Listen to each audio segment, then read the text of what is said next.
창세기 10장에 있는 말씀을 바탕으로 해서 땅의 열국 백성이라는 제목으로 야벳의 후손, 함의 후손, 셈의 후손 이렇게 세 가지 말씀을 나눠서 드리도록 하겠습니다. 오늘 본문을 읽다 보니까 여러분들 뭐가 뭔지 잘 모르겠죠? 왜 사람 이름을 이렇게 많이 나오고 누가 누구를 낳고 낳는데 이게 뭐가 뭔지 아무것도 몰라요. 그래서 목사님이 필요한 거라 이 말이에요. 아멘. 제가 성경을 연구를 하고 기도를 하고 요리를 잘 해가지고 여러분이 제비새끼 같이 입만 쫙쫙 벌리고 있으면 그냥 쏙쏙 집어넣어가지고는 그게 소화가 잘 돼가지고는 이 제비새끼가 커가지고 어미가 되고 할렐루야. 이렇게 할 수 있도록 믿음의 성장을 갖고 오도록 하나님께서 목사와 전도사 죄인들을 세운 거란 말이에요. 그래서 오늘 여러분들이 창세기 10장을 읽을 때는 전혀 헷갈려서 뭐가 뭔지 모르겠는데, 이야, 목사님 말씀 듣고 보니까 드디어 이해가 됩니다. 할렐루야. 그런 시간이 될 줄로 믿습니다. 아멘. 첫째, 야벳의 후손. 야벳의 후손을 보도록 하겠습니다. 그 노아의 세 아들이 있는데 이 야벳은 세 번째 아들이었어요. 근데 이 야벳이라고 하는 그 이름의 뜻이 확장이라는 뜻을 갖고 있습니다. 확장. 노아가 예언을 했죠. 그 아버지가 예언을 했습니다. 창세기 9장 27절에서 예언을 했는데 하나님이 야벳을 장대케 하사 셈의 장막에 거하게 하시고 이랬단 말이에요. 셈이 첫 번째 아들이고 야벳이 막내 아들이에요. 근데 이 셈은 하나님부터 영적인 축복을 받았고 그리고 야벳은 물질적인 축복을 받은 아들이었습니다. 그래서 이 야벳이 창대케 된다는 걸 먼저 얘기를 해주는 거예요. 이들이 어디로 가서 살게 됐을까요? 흑해, 또 카브리해, 그 연하로부터 시작해가지고 스페인에 이르기까지 그 넓은 땅을 다 차지했어요. 오늘날로 보게 되면은 유럽을 말하는 거예요. 유럽. 뭐 영국, 프랑스, 독일, 뭐 들어보셨죠? 그런 이런 이름도 들어보셨죠? 뭐 스페인, 또 뭐 이탈리아. 그런 그 유럽 지역의 온 땅, 흑해와 카브리해 연안으로부터 스페인까지의 그 온 땅을 다 차지했는데, 땅은 넓게 차지했는데 이들이 여호와 하나님하고는 무관한 이방 민족들이었어요. 하나님을 전혀 알지를 못하는 그런 이방 민족들이었습니다. 그런데 영토는 많았어요. 그리고 인구는 팽창했어요. 그러다가 지적 우월감을 과시를 했습니다. 철학이 발달을 했어요. 과학이 발달을 해요. 법이 있어요.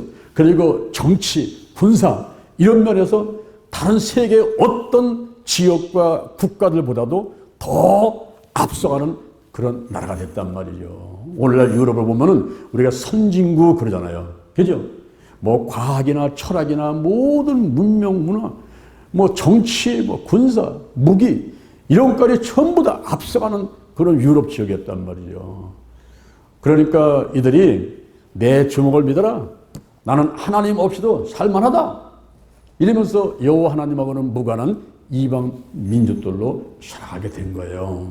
그렇지만은 영원히 하나님과 무관한 민족으로 살 수는 없었죠.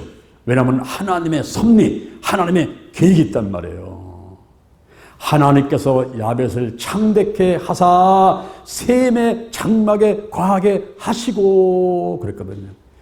이들이 자들이 가진 바가 풍부해서 등 따숩고 배부르니까 나는 하나님 필요 없어 라고 한다 하더라도 하나님께서 은혜를 베푸셔가지고 셈의 장막에 거하게 한다 하시니 이들에게 복음이 들어갈 수밖에 없는 그런 상황이었다 이 말이죠. 그래서 하나님의 섭리 가운데 이들에게 복음이 들어가게 되는 거예요. 그 복음을 전하는 사람이 누굴까요? 바울이라고 이름 들어보셨죠 여러분? 바울?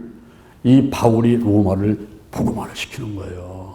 사도행전 9장 15절에서 예수님께서 바울을 향해서 말씀하시기를 이 사람은 내 이름을 이방인과 야벳 족속이 이방인 민족, 여호와 하나님하고는 전혀 무관한 하나님의 신앙 같지 않은 그런 이방 민족들인데 바로 이방인과 임금들과 이스라엘 자손들 앞에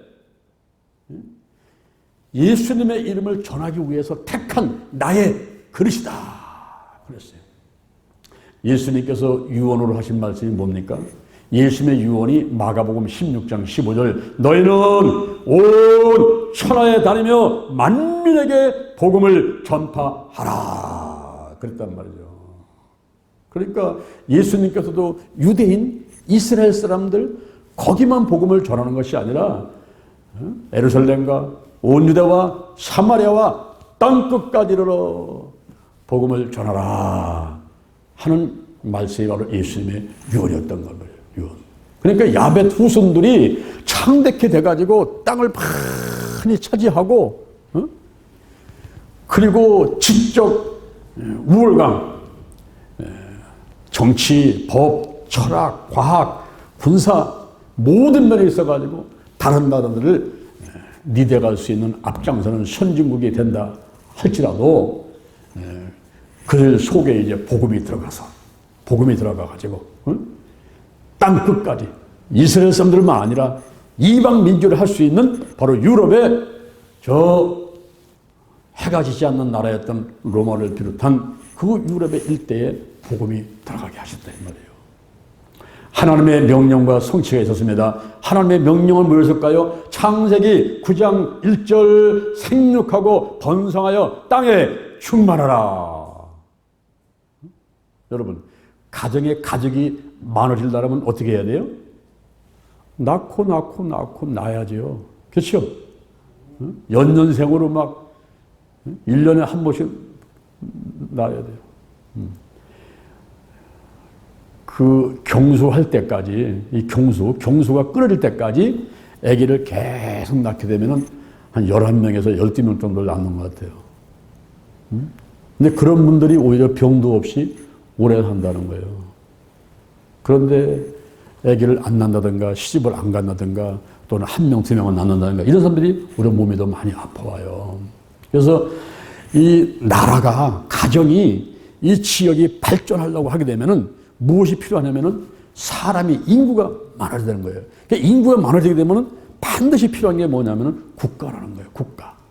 그래서 하나님의 명령인 생육하고 번성하여 땅에 충만하는 이 명령이 성취되기 위해서는 고대 국가가 태동하게 된다 이 말입니다. 나라가 되려면 국가가 되려면 세 가지 요소가 필요한데 그 하나가 주권이요, 또 하나가 영토요, 또 하나는 국민입니다. 주권이라는 것은 다른 민족의 지배를 받지 않는 그런 상황이 주권을 가진 국가다라고 할 수가 있어요.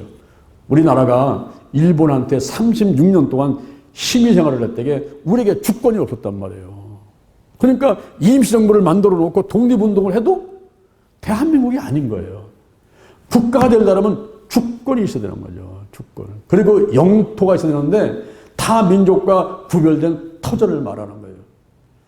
우리 대한민국은 일본하고는 구별되고 중국하고는 구별되고 러시아하고 구별된 한반도라는 땅이 있잖아요. 이 영토가 필요하단 말입니다. 그러면 국민인데 이 국민은 단일 민족 그리고 독특한 언어를 사용하는 그런 국민들이 있을 때 이 주권과 영토와 국민이 세 가지 요소가 합해지면 그것이 이제 국가가 됩니다. 드디어 인류 역사 가운데 창세기 10장에서 고대 국가가 태동되는 것이 기록이 되어 있는 거예요. 여러분들이 아까 읽을 때에 아이고 뭐 이렇게 복잡해 무슨 족속 낳고 그게 바로 뭐냐면 낳고 나가지고 사람이 많아지니까 이제는 가정 공동체, 이제는 지역 공동체, 국가 공동체가 생겨나는 것을 지금 설명을 하고 있는 거예요. 이제 이해가 되십니까? 그런데 오늘날 이 지구촌에 국가가 몇 개냐면 한 230개 정도 됩니다. 여러분들이 한 번도 들어보지 못한 나라 이름도 있어요. 근데 230개 국가라는 국가가 있지만은 온 인류의 통치자는 누굴까요? 누굽니까? 여호와 하나님이란 말이에요. 여호와 하나님. 노아 홍수 이후에 아들이 세 명이죠. 셈과 함과 야벳인데 이들을 통해서 막 급속하게 민족이 번창해 갑니다. 뿔뿔이 흩어져 갑니다. 그들이 아시아 쪽으로, 저 유럽 쪽으로, 저 아프리카 쪽으로 온 세계로 퍼져나갔단 말이에요. 그렇지만은 아무리 퍼져나갔어도 지정학적인 의치는 달라도, 인종은 달라도, 어떤 사람들은 새까만 사람이 있고, 어떤 사람은 그 호떡 잘 구운 것 같이 노릇노릇한 사람이 있고, 어떤 사람은 아주 굽다 마른 것 같이 하얀, 익지 않은 백인종들이 있잖아요. 백인종, 황인종, 흑인종이 있잖아요. 인종이 틀리죠. 그리고 신체의 이 특징이 틀리네요. 일본 사람들은 작아요. 저 유럽 사람들은 몸집이 큽니다. 그렇죠? 신체의 특징이 달라요. 그리고 민족적인 기질도 틀립니다. 한민족의 기질. 이런 그 민족들의 기질이 틀린 이런 사람들이 전 세계에 다 흩어져 살아도 통치자는 한 분, 통치자는 한 분. 그분이 누굴까요? 여호와 하나님. 절대 주권자, 절대 근원자, 그리고 창조주, 우리들의 아버지신 하나님. 그분이 바로 통치자란 말이에요. 그러니까 하나님 아래서는 전부가 다 한 가족이에요.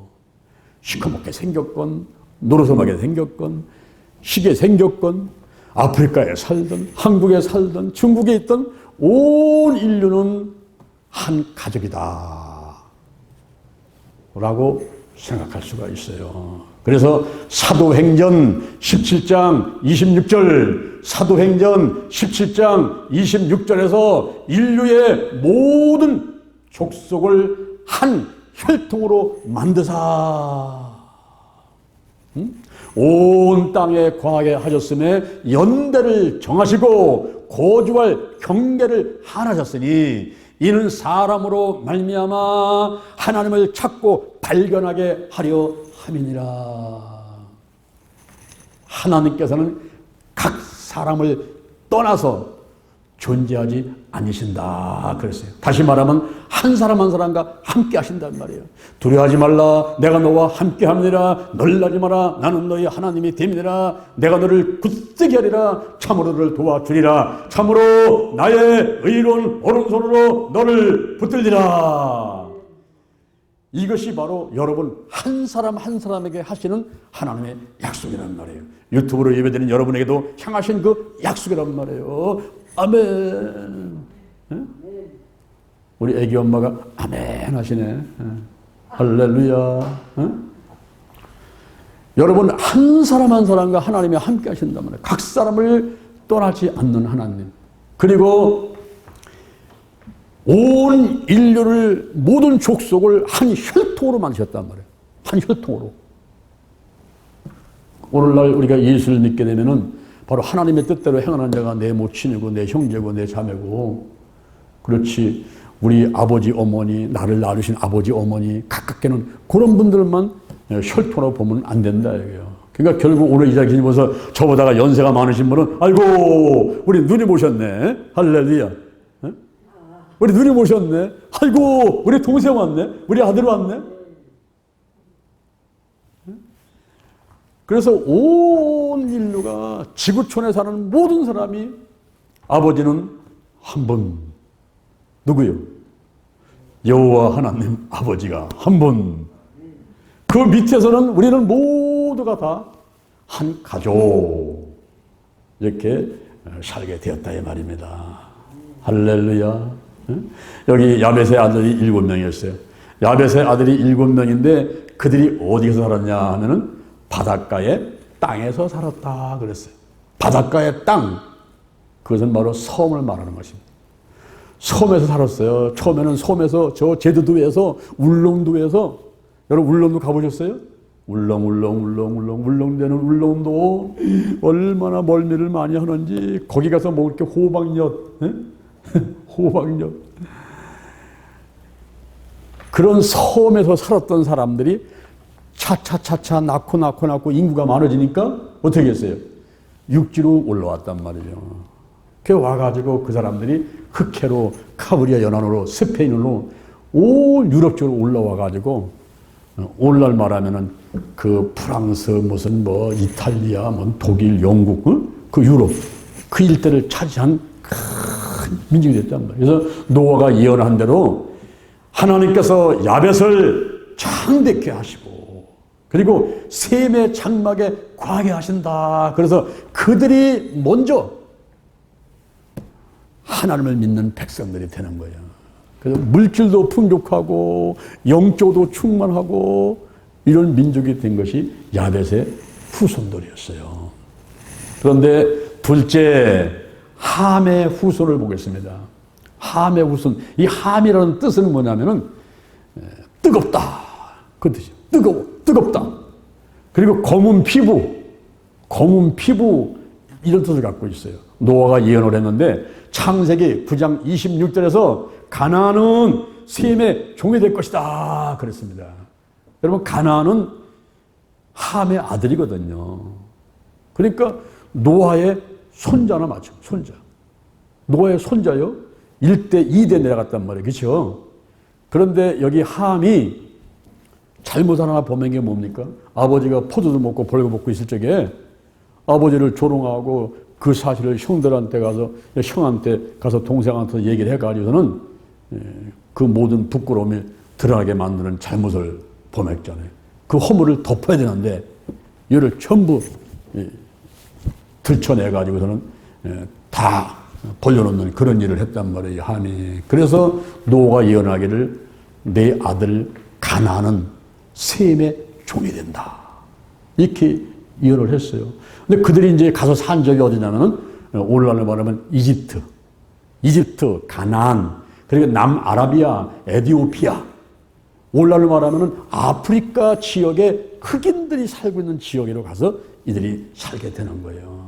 그리고 그 함한테는 4명의 아들이 있었는데 하나가 구스, 하나가 미스라임, 또 하나는 붓, 또 하나는 가나안. 이런 4명의 아들이 있는데 그 중에서 첫 번째 아들이 구스인데 그 구스가 낳은 아들이 니무롯이라는 아들이 있어요. 자, 여러분 가만히 보세요. 출애굽기 20장 4절 이하에서 우상을 숭배하지 마라. 위로 하늘에 있는 것이나 아래로 땅에 있는 것이나 땅 아래 물속에 있는 것에 아무 형상든지 만들지 마라. 절하지 마라. 섬기지 마라. 나 여호와는 질투하는 하나님인데 나를 미워하는 자는 아비로부터 아들까지 그 죄가 3, 4대 이르게 한다는 거예요. 여기 함이 그 잘못을 범한 것이 누구에게 내려갑니까? 아들한테 내려가잖아요. 그죠? 구수한테 가난한테 내려가는데 그 구수의 아들이 다시 말하면 함의 손자가 누구냐 하면은 니무롯이란 말이에요. 이 니무롯이 뜻이 반역하다. 하나님을 배교하는 아주 거칠고 그 성격이 아주 거칠고 아주 방정맞은 무례한 그런 성격의 소유자였어요. 이 니무롯이. 근데 이 니무롯을 영걸 그랬습니다. 영걸이 뭐냐면 히브리 말로 기볼인데 이것은 풍력으로 통치하는 자라는 뜻을 갖고 있고 그리고 사냥꾼이에요. 사냥꾼이 지금 멧돼지를 잡으려고 노루를 잡으려고 활을 빼가지고 창을 가지고 칼을 가지고 달려들어가서 그냥 사정없이 죽이지 않습니까? 사냥할 때. 그렇죠? 뭐 총이 있으면 총으로 쏜다든가 이러면서 사냥을 하는데 바로 자기 수에다가 다 오라는 거예요. 말 안 들으면 탁 처단하고 다 내 수하러 와라. 와가지고 제사를 내놔. 너의 권리를 내놔. 자유를 억압하고 오늘날 공산당 같이 사회주의 국가 같이 완전히 인권이 없는 거예요. 거기에 통치자로서 독재자로 군림했던 사람이 니무롯이란 말이에요. 니무롯. 그러면서 한 손에는 칼. 북한에서 요번에 김정일이가 뭐라 그랬죠? 한 손에는 뭐예요? 칼. 무기를 잡아야 돼, 무기. 한 손에는. 또 한 손에는 망치, 건설해 나가고. 이렇게 해서. 한 손에는 무기 잡아라, 무기 잡아라. 그래서 이 니무롯이 무기를 가지고 폭력 가지고 전쟁을 통해서 땅을 정복해 들어가는데 고대에서는 가장 번영한 국가가 이 니무롯이 통치하는 국가였어요. 그래서 바벨론으로부터 시작을 해가지고 아수르까지를 전부 다 통치하게 되는데 오늘날로 말하면 터키로부터 저 이란과 이라크 지역까지 그 지역이 뭐냐 하면은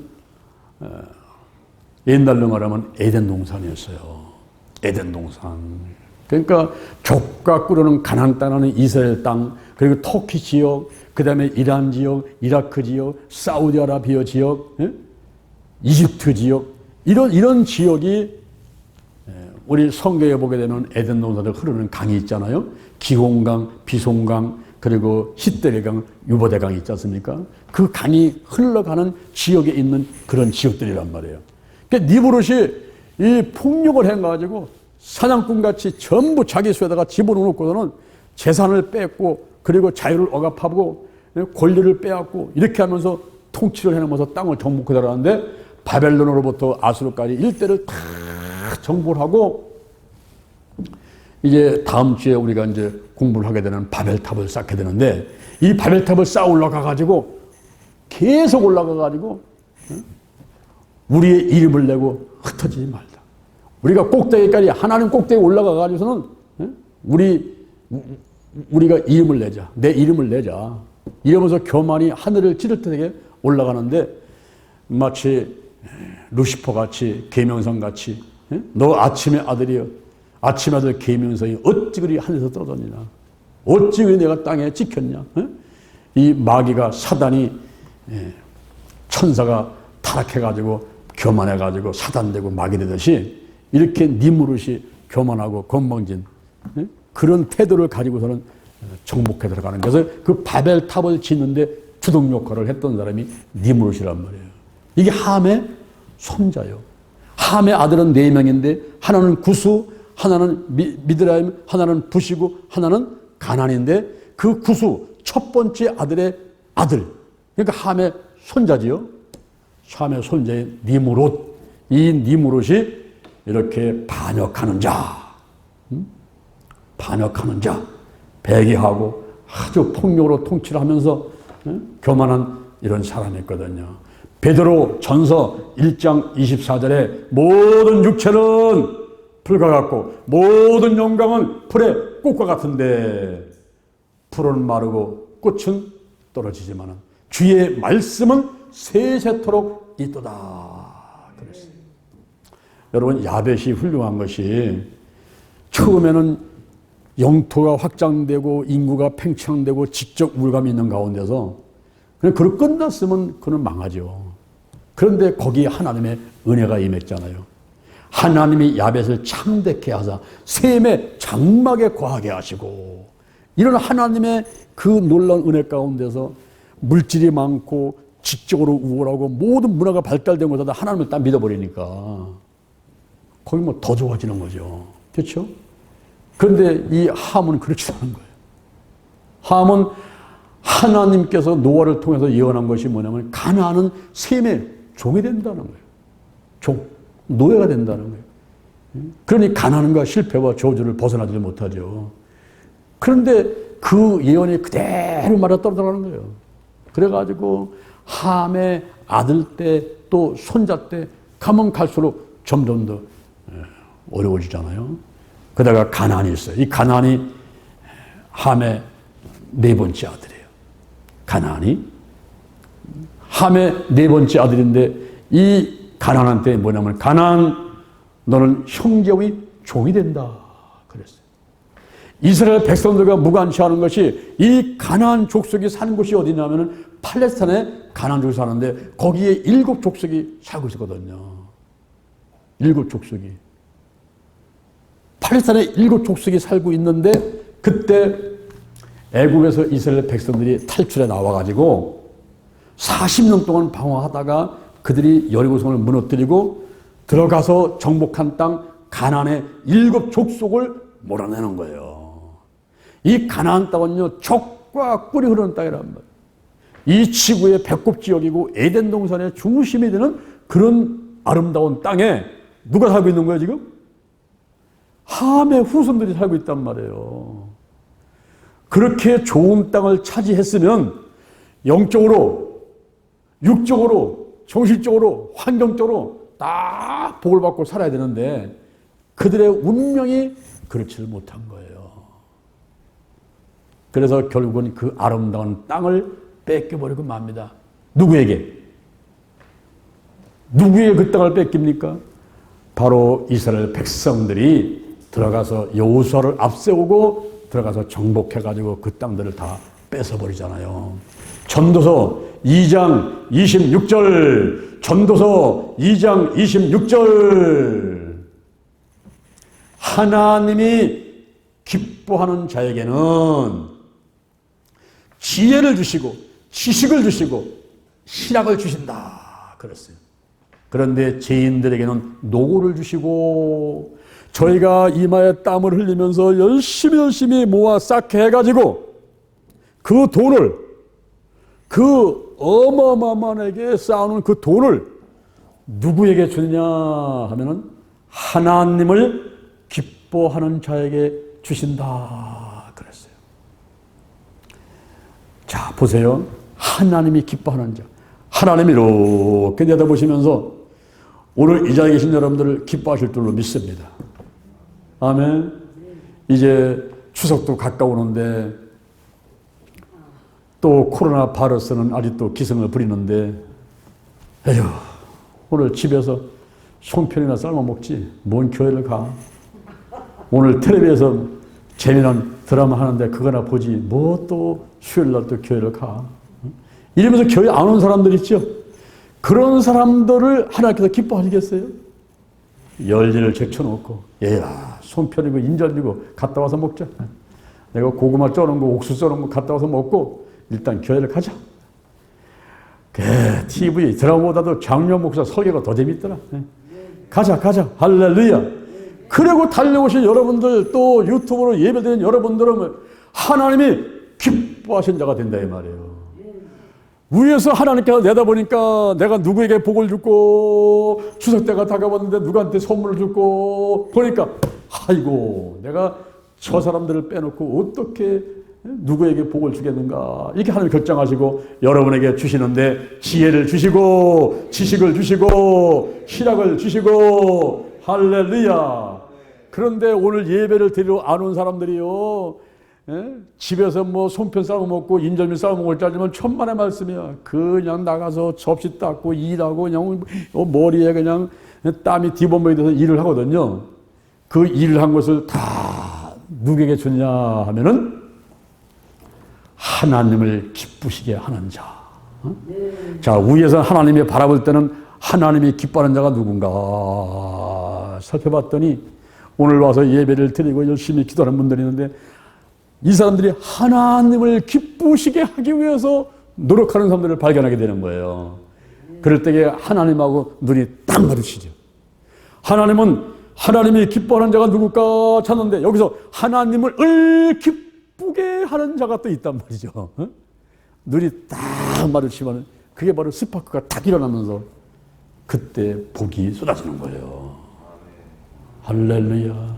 그래서 가나안의 그 아름다운 땅을 주문은 뭐냐고, 차지했으면 뭐냐고, 관리할 수가 있어요. 누릴 수가 있어야죠. 여러분한테 하늘에서 지금 은혜를 주고 축복을 주면은 뭐 할 거냐고. 그리고 관리를 못하면요, 그릇이 작으면요, 다 넘쳐서 다른 사람 차지가 되는 거예요. 로또 복권 맞으면 뭐예요? 땅 팔아가지고 부자가 됐으면 뭐해요? 관리할 줄 몰라요. 다 뺏기는 거예요. 다 뺏기는 거예요. 그러므로 우리가 먼저 믿음을 갖고 믿음의 큰 그릇 만들고 할렐루야. 내가 어떤 복이 주어져도 관리할 수 있는 그런 실력, 그런 그릇을 갖추는 게 중요한 거예요. 이것은 내가 열심히 한다고 하면 되는 게 아니고 하나님의 섭리가 있어요. 하나님의 섭리가 있어요. 내가 너와 함께 한다. 내가 너를 택했다. 내가 너를 도와주리라. 할렐루야. 여러분, 이런 하나님의 선포하심, 하나님의 계획이 있어야 우리가 복을 받게 되는 거예요. 내가 좀 그릇이 약해도 하나님이 함께 하시는 거예요. 할렐루야. 하나님은 세상에 미련한 자를 택해서 지혜로운 자를 부끄럽게 하시고, 약한 자를 택해서 강한 자를 부끄럽게 하려 하시고, 천하고 멸시받고 없는 것들을 택해서 있는 것들을 패하게 하려 하시나니, 이는 아무 육체라도 하나님 앞에서 자랑치 못하게 하려 하심이니라. 신명기 8장 18절에서 내 하나님 여호와를 기억하라. 그가 내게 재물 얻을 능을 주셨음이니라. 결국 생사하고 흥망성쇠는 어디 있어요? 어디 있습니까? 저 여호와 하나님께 있는 거예요. 그분이 하나님이 기뻐하신 데를 두루 찾을 때에 우리는 발견돼야 돼요. 내가 하나님을 기쁘시게 하는 자입니다. 내가 하나님을 기쁘시게 하는 자입니다. 그때 딱 하나님 눈에 딱 발견만 되면, 들어오기만 하면 하나님께 큰 복을 받아 누리고 그게 쓰임받게 될 줄로 믿습니다. 할렐루야. 여기 중요한 사람, 세 번째, 셈의 후손을 보겠습니다. 이 셈은 이름의 뜻이 뭐냐면 이름이 있는, 유명한, 이런 뜻이에요. 셈은 이름이 있다는 거예요. 유명하다는 거예요. 하나님도 알고 사람도 알고 셈을 알아요. 셈은 노아의 첫 번째 아들인데 영적인 축복을 받는단 말입니다. 그 셈이 98살 때, 몇 살 때?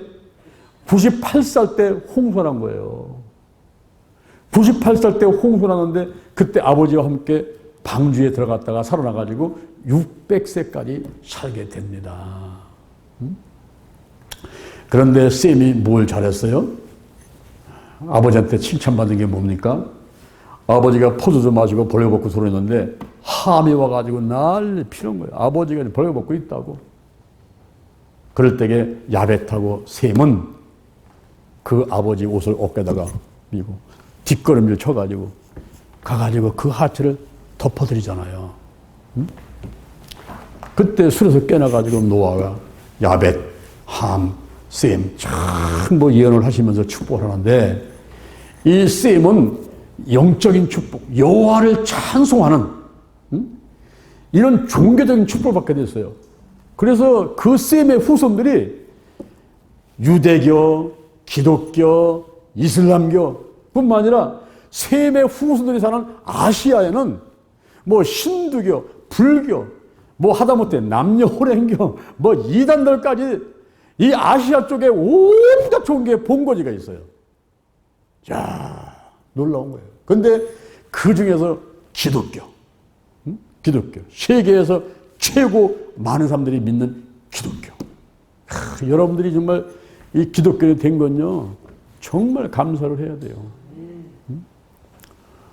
오늘 장로님 한 분이 저한테 선물을 보냈어요. 인삼 8뚝만한 걸 보냈잖아요. 이분이 누구냐?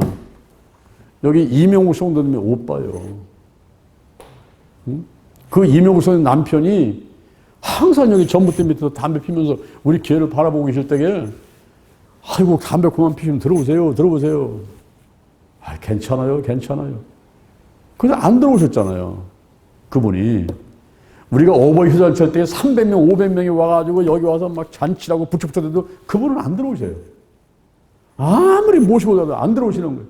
근데 항상 그 전봇대 밑에서 교회를 쳐다보면서 어떤 데 담배 피시고 어떤 때는 그냥 교회 쳐다보고 이렇게 계셨잖아요. 그래서 교회 오시고 싶어서 그런가 하고서는 좀 모셔오려고 안 오셔요. 아, 근데 어느 날 놀라운 기적이 일어났어요.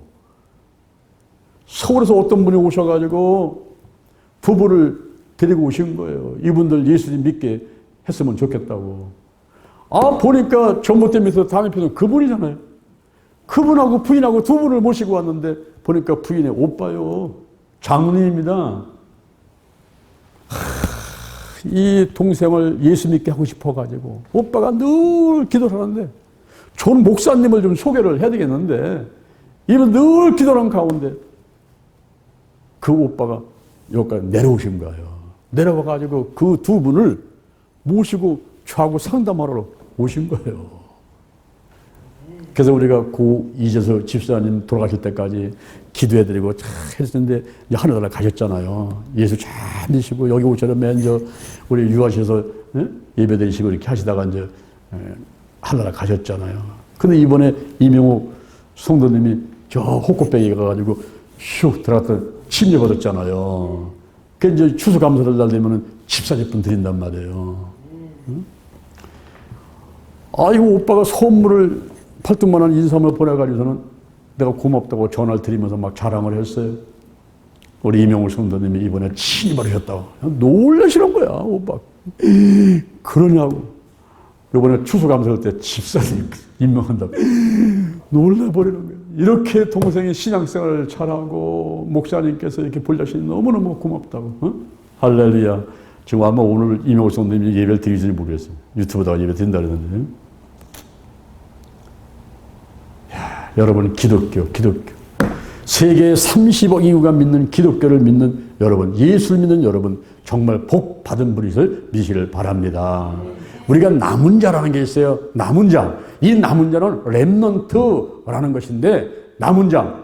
아브라함한테는 자녀가 이스마엘이 있었고 이삭이 있는데 하나님은 이스마엘을 택하지 않습니다. 이스마엘은 이삭의 15살 위의 형이지만은 그러나 그건 적자가 아니고 소자잖아요. 첩의 아들이란 말이에요. 그거를 빼놓고 이삭을 택하는 거예요. 이삭한테 아들이 둘 있는데 하나는 에서고 하나는 야곱이에요. 쌍둥이입니다. 에서가 형입니다. 그런데 하나님께서는 형을 제쳐놓고 누구를 택해요? 야곱을 택한단 말이에요. 야곱한테 12명의 아들이 있어요. 12명의 아들이 있는데 첫 번째 아들이 르벤이지만은 하나님은 르벤을 택하지 않습니다. 네 번째 아들 유다를 택하는 거예요. 그게로부터 다윗으로 그 줄기에서 예수 그리스도가 탄생하신단 말이에요.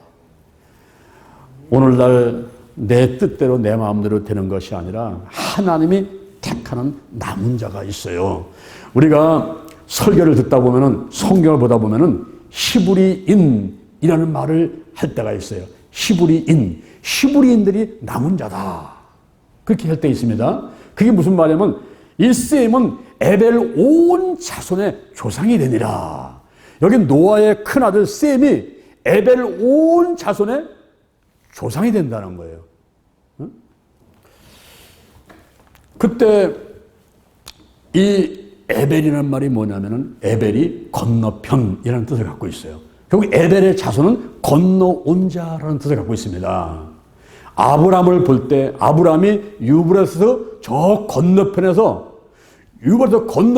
건너왔어요. 가나안 땅으로 건너왔습니다. 갈대아 우르를 떠납니다. 너의 본토 친척 아비 집을 떠나 내가 내게 지시할 땅으로 가라. 고향을 다 떠나가서는 하란을 거쳐가지고 가나안 땅으로 들어오게 되는 거예요. 그럴 때에 아브라함 계통의 가나안 이주자들을 가리켜서 히브리인 그렇게 말을 합니다.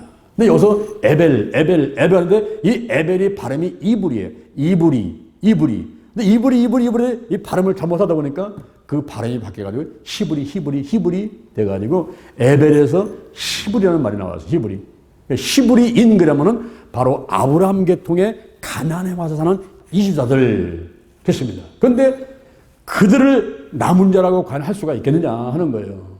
왜냐하면 아브라함은 믿음의 조상이라고 할 수 있지만 그 밑에서 보면은 야곱의 형이 누굽니까? 에서란 말이에요. 야곱의 형 에서가 그 후손을 이룬 것이 에돔이라는 족속이에요. 그러다가 조카 롯이 소돔과 고모라를 떠나올 때 사위들은 농담으로 여기고 그리고 아내는 달려오다가 뒤를 돌아보아서는 소금기둥이 되어버리고 아버지하고 두 딸만 소아성으로 피했는데 동굴에 들어가서 술 먹고 돌아다녔는데 큰 딸이 들어갔다 나오고 작은 딸이 들어갔다 나와가지고 아버지하고 동침을 해서 낳은 아들이 모압 족속과 암몬 족속이란 말이에요. 근데 히브리인 아브라함 계통의 가나안 이주자 그럴 때는 에돔 족속, 암몬 족속, 모압 족속까지 다 털어서 이야기를 하니까 에이 그건 아니야. 이 남은 자 모임이 아니야. 여기는 순수 혈통이 아니다. 그래서 이스라엘인, 히브리인 그게 아니라 이스라엘인이 바로 남은 자다. 이런 사상들이 이제 유대인들 가운데 퍼지기 시작한 거예요. 이스라엘은 누굽니까? 야곱이죠. 야곱이 형을 피해가지고 하란으로 가가지고 20년 동안 고생하다가 부인 4명하고 자녀들하고 소떼 양떼를 끌고 오는데 에사가 죽이려고 달려오잖아요. 400명의 군사를 가지고 달려옵니다. 그럴 때 야복강 나루 때 혼자 남아가지고 천사와 씨름하는 가운데 내 이름이 뭐야? 야곱입니다. 지금부터 내 이름을 야곱이라 하지 말고 이스라엘이라고 하라. 밤새도록 천사와 결호해가지고 결국 축복하던 애죠.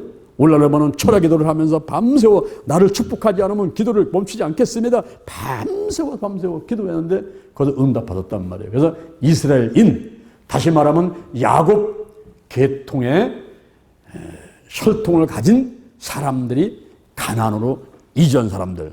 다시 말하면 야곱이 이제 70명과 함께 애굽으로 들어가잖아요. 요셉 아들을 따라서 들어갑니다.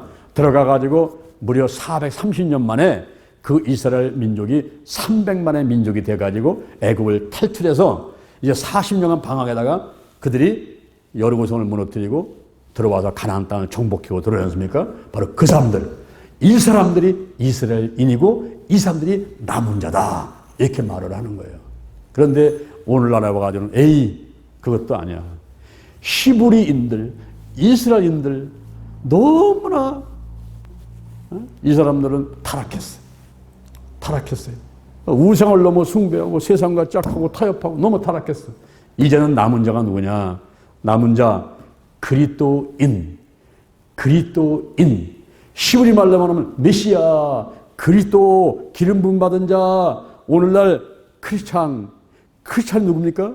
예수를 믿는 사람들, 예수를 영접하는 사람들, 이런 사람들이 남은 자인데 로마서 11장 5절 은혜로 택하심을 입은 남은 자가 있느니라. 로마서 9장 27절 이스라엘의 무자손의 수가 바다의 모래 같을지라도 남은 자만 구원을 얻으리니. 그런데 여러분, 오늘날 교회 와서 있는 모든 분들이 남은 자일까요? 지금 우리나라에 5만 교회, 10만 교역자, 1200만 성도, 전 세계 30억의 예수를 믿고 있는 사람들이 다 남은 자일까요?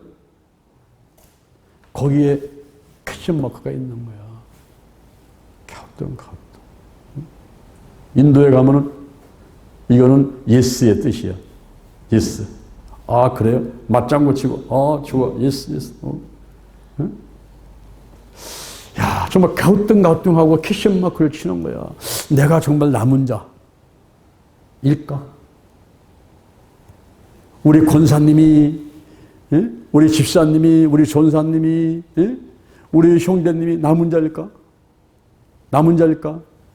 누가복음 18장 1절에 보니까 기도할 때 낭망치 말할 것을 말씀하시면서 예수님께서 한 가지 비유를 말씀하시는데, 어느 도시에 재판관이 있는데 하나님을 두려워하지 않아요. 사람도 무서워하지 않습니다.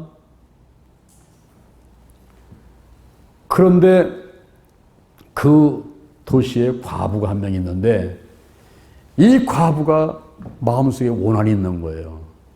그래서 재판관을 찾아갑니다. 내 원수의 원한을 풀어주시오. 한 번 가도 못 들었죠. 두 번 가도 못 본 척. 그러나 이 여인은 포기하지 않고 가고 또 가고 갑니다. 이제는 이 불의한 재판관이 노노제에 걸리게 생겼어요. 바람쇠를 만나도 여자가 오나, 문만 삐걱으면 아이고 여자가 오나, 가슴이 터덕터덕 하는 거예요. 쫓아오고 또 오니까 그냥 가슴이 터덕터덕 하면서 안 되겠다. 저 여자가 나를 너무 번거롭게 하니 내가 빨리 원한을 풀어줘야지. 그처럼 내가 괴로워서 살지를 못할 것이다. 그래가지고 그 재판관이 그 과부의 원한을 풀어줬습니다. 그러면서 예수님께서 말씀하기를 이 불의한 재판관을 봐라. 하나님께서 밤낮 부르짖는 택하신 백성, 남은 자를 말하죠. 택하신 백성들의 원한을 풀어주지 아니하겠느냐. 오래 참으시겠느냐. 속히 풀어주시리라. 할렐루야. 오늘 내가 남은 자만 되면 내 기도는 속히 응답이 된다 이 말이에요. 아멘. 내가 10년을 기도해도 20년을 기도해도 왜 내 기도는 들어지지 않는 거야? 안 된다 이 말이에요. 그냥 문제되면 기도하면 적고, 어디 몸이 아프면 기도하면 적고, 그냥 마음에 소원이면 적고. 금방 기도 제목이 응답된단 말이에요. 남은 자가 되기만 하면. 하물며 하나님께서 밤낮 부르짖는 택하신 백성들의 원한을 풀어주지 아니하겠느냐. 택하신 백성만 되면, 주여 제가 택한 백성입니까? 내가 남은 자입니까 하나님? 사람들이 좋아해가지고 아유 난 택한 사람이야. 아 하나님 나 택했어.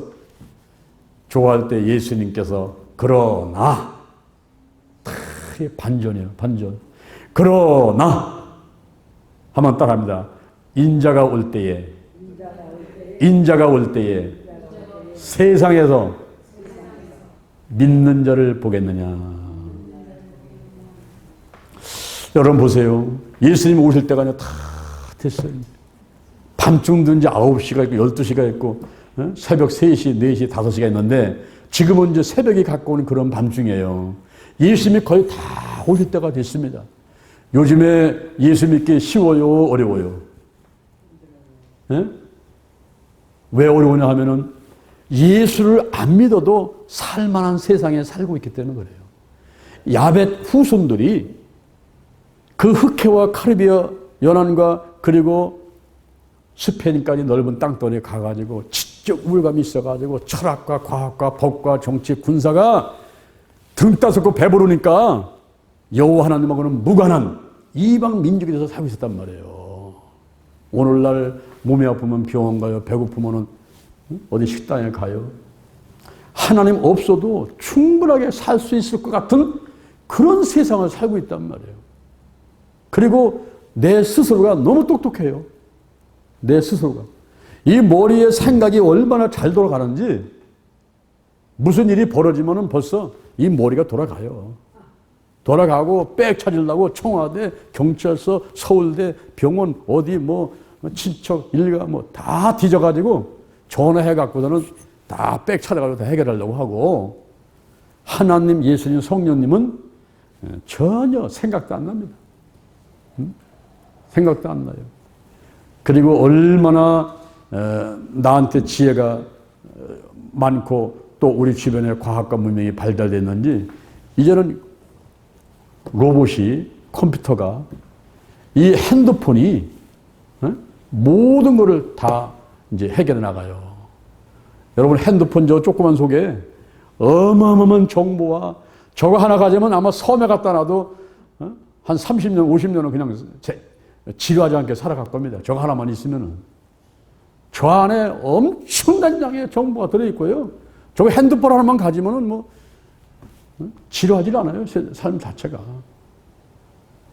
거기다가 뭐 컴퓨터에 뭐 인터넷에 무슨 뭐 거기다 로봇이 있는데 요즘에 로봇이 사람 일을 다 합니다. 그냥 직장에서도 마찬가지고 뭐 집에서도 마찬가지고 식당에서도 주방장이 로봇이 주방장인 데가 있어요. 거기서 로봇은 뭐 땀도 안 흘려요. 뭐 월급 올려달수도 안 합니다. 밤새도 일을 해도 불평 한마디 안 합니다. 이 로봇은. 이제 앞으로는 목사님도 로봇 목사님, 스님도 로봇 스님, 뭐 여자 남자 섹스하는 거 부인 뭐 얻을 필요 없어 남자 전부 다 로봇이 다 해주니까. 이런 시대에 살고 있으니까 하나님은 뭐 생각도 못하는 거예요. 그냥 너무 재미있고 너무나 편리하니까. 여러분 TV 보세요. TV 채널이요. 뭐 100개, 200개 돼요. 뭐 취직할 때까지 보고 무슨 12개 보는 게 그건 옛날 얘기고 지금은 밤새도록 봐도 밤새 나옵니다. 밤새 나와. 그러니 이런 세상에 살고 있으니 하나님 믿는 게 너무나 어렵고 그래서 어렵다는 거예요. 하나님 믿는 게. 너무나 맛있는 게 많아가지고 금식 옛날에는 금식을 밤낮에 했잖아요. 지금은요, 금식 한 끼만 하면요, 죽는 줄 알아요. 똑도 송편이나 이런 거 안 먹어요. 그냥 무슨 돈가스라든가 이런 거, 기름진 거 이런 거만 먹어야지 입맛이 좋고 그래야지. 송편 같은 거 먹으면요, 못 먹어요. 맛이 없대요. 입맛이 바뀌었어요, 사람들 입맛이. 그래요. 세상 살기가 너무나 편하고 너무 좋아. 이러다 보니까 하나님 믿기가 어렵다는 거예요. 인자가 올 때에 세상에서 믿음을 보겠느냐? 믿는 자가 몇 사람이나 되겠느냐? 남은 자가 몇 사람 되겠느냐? 정말 하나님을 기쁘시게 하려고 시간, 물질, 몸, 정성을 다해서 애쓰는 사람을 내가 어디 가서 찾겠느냐 이 말이에요. 그래서 이단들은 14만 4천을 외치면서 14만 4천 속에 들어가야 된다. 그래서 체크를 하고 교회를 나오고 전도를 하고 뭐 헌금을 하게 만들고 이래가면서 또 자들도 세력을 또 키워가지 않습니까? 그런데 확실한 것은 하나님께서 모든 사람을 구원시키는 게 아니라 거기에 택하신 자들이 있다. 택하신 자들, 남은 자가 있다는 거예요. 그것이 바로 셈의 후손을 통해서 우리에게 주시는 교훈들인 것입니다. 오늘 제가 세 가지 말씀드렸어요. 야벳의 후손, 함의 후손, 셈의 후손. 여러분들은 무엇보다도 셈의 후손으로서 남은 자가 되어서 이 땅에서 주어진 시간들이 얼마가 될지는 모르지만은 여러분의 시간, 물질, 마음과 몸을 들여서 생명을 살리고 하나님 앞에 충성 헌신하면서 칭찬받고 그리고 하늘나라에서 상급 받는 여러분 되기를 주님의 이름으로 축원을 드립니다. 아멘. 자, 여러분의 머리에 손 한번 얹어보세요. 저의 기도를 한번 따라 하시기 바랍니다. 하나님 아버지, 저는 죄인입니다. 어디에서 와서 무엇 때문에 살며 어디로 가는지 알지 못하고 방황하며 살아왔습니다. 오늘 이 시간 목사님 말씀을 듣고 내 머리에 손을 얹어 싸우니 성령의 기름을 부으시고 나를 택하셔서 남은 자가 되게 하시고 믿음 있는 자가 되게 하시고 하나님 함께하여 주옵소서. 예수의 보혈로 십자가의 보혈로 나의 원죄와 자범죄를 씻어주시고 나의 모든 질병을 치유하여 주옵소서. 나를 위해서 죽으시고 나를 위하여서 부활하신 예수님을 내 구세주로 모셔드립니다. 지금부터 천국 갈 때까지 나와 함께하여 주옵소서.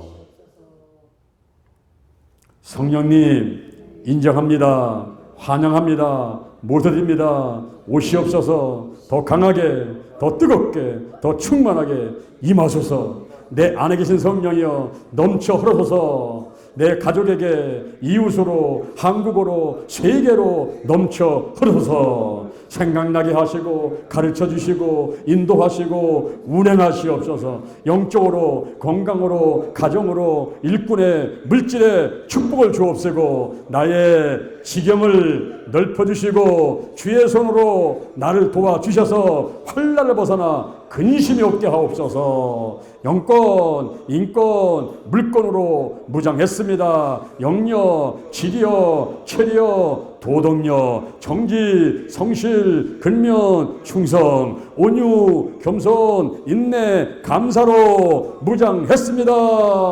나사렛 예수 그리스도의 이름으로 명하노니 죽음의 영, 우상의 영, 거짓의 영, 음란의 영, 미움의 영, 욕심의 영, 교만의 영, 의심의 영, 가난의 영, 저주의 영, 실패의 영, 질병의 영들이 다 드러나고 떠나갈지어다. 근심, 의심, 욕심, 염려가 떠나가라. 신뿌리, 나쁜 습관들, 가난, 영, 혼, 유, 환경의 모든 질병들이 드러나고 떠나갈지어다. 치유받을지어다.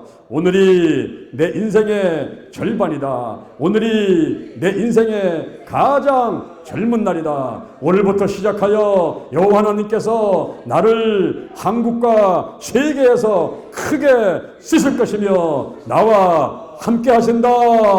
여호와 하나님이 나와 함께 하시니 내가 점점 강성하여가니라. 오늘이 현재요, 오늘이 선물이다. 오늘 예배드리고, 오늘 은혜 받고, 오늘 기도하고, 오늘 치유받고, 오늘 전도하고, 오늘 생명 살리고, 오늘 교회 부흥시키고, 오늘 하나님의 뜻에 절대 순종하자. 나부터 거룩하겠습니다. 거룩한 성도가 되자. 거룩한 교회가 되자. 거룩한 가정이 되자. 거룩한 나라가 되자. 좋은 일이 일어났습니다. 좋은 일이 일어났습니다. 좋은 일이 일어났습니다.